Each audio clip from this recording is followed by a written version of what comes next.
দুর্ভাগ্য, যাদবপুর বিশ্ববিদ্যালয় সারা ভারতবর্ষের একটা নামকরা বিশ্ববিদ্যালয়ের মধ্যে একটা বিশ্ববিদ্যালয়।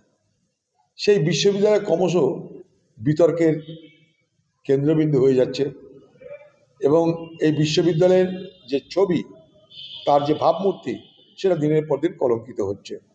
পশ্চিমবঙ্গ মানেই এখানে কলঙ্ক, পশ্চিমবঙ্গ মানে দুর্নীতি, পশ্চিমবঙ্গ মানে অনাচার, দুরাচার, তাই এগুলো দেখতে হচ্ছে আমাদের। নির্বাচন কমিশন যতক্ষণ মনে করবে সব ঠিক আছে ততক্ষণ নির্বাচন কমিশন করবে। যারা অবজারভার তাদেরকে যথেষ্ট মনে হচ্ছে তাই করতে পারছে। এটা নির্বাচন কমিশনের নিজের অধিকারের মধ্যে পড়ে। এই জায়গাটাই আমার পক্ষে কিছু বলা উচিত না, কারণ এটা নির্বাচন কমিশন নিজের পক্ষে এখতিয়ারের মধ্যে পড়ে। সমস্যা হচ্ছে এত প্রয়োজনটা হচ্ছে কেন, এটাও দেখা দরকার।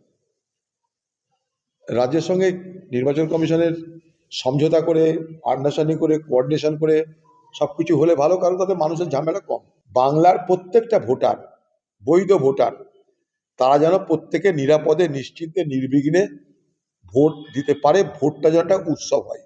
বাংলায় ভোটের দিন সন্ত্রাস, ভোটের বাজারে সন্ত্রাস, ভোটের আগে সন্ত্রাস, ভোটের পরে সন্ত্রাস, সেইটা কখনো বাংলায় আমাদের জন্য কাম্য নয়। তার জন্য 1 দফা কেন 10 দফা, 20 দফা, 500 দফা করতে পারে, আমাদের কোনো আপত্তি নাই, প্রোভাইডেড ভোট নিরাপদ হবে, মানুষ ফ্রি অ্যান্ড ফেয়ার ইলেকশন করতে পারবে।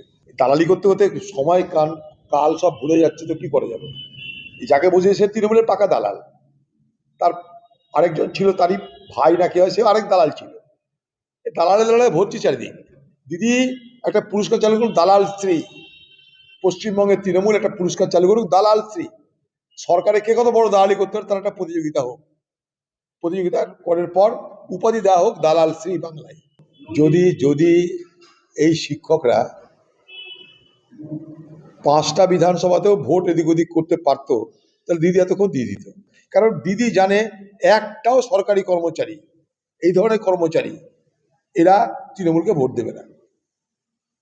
যে কটা ওখানে প্রতিবাদ করছে, ডিএর জন্য যারা বছরের বছর ধরে অপেক্ষা করছে, তাদের একটা ভোটও, সে তৃণমূল পার্টি করলেও একটা ভোটও তৃণমূলের বাক্সে যাবে না। তাই টাকা দেওয়া বন্ধ করবে, যা হয় হবে। এ তো গোটা তৃণমূল পার্টিতে এই করে কয়লা লুট করেছে, বড় বড় মাথারা জড়িয়ে আছে, তারা এত টাকা লুট করেছে, সেই টাকা লুট করে পালাতে গিয়ে তারা প্রশান্ত মহাসাগরের দ্বীপে বসবাস করছে এখন।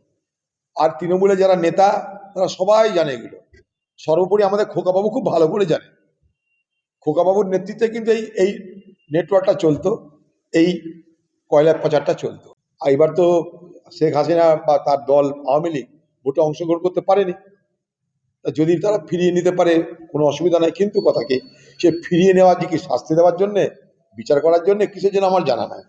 যদি বিচার করার জন্য হয়, শাস্তি দেওয়ার জন্য হয়, তাহলে ইন্টারন্যাশনাল যে প্রোটোকল আছে সেটা মেনে হবে, সেটা দুই দেশের মধ্যে আলাপ আলোচনা করতে হবে।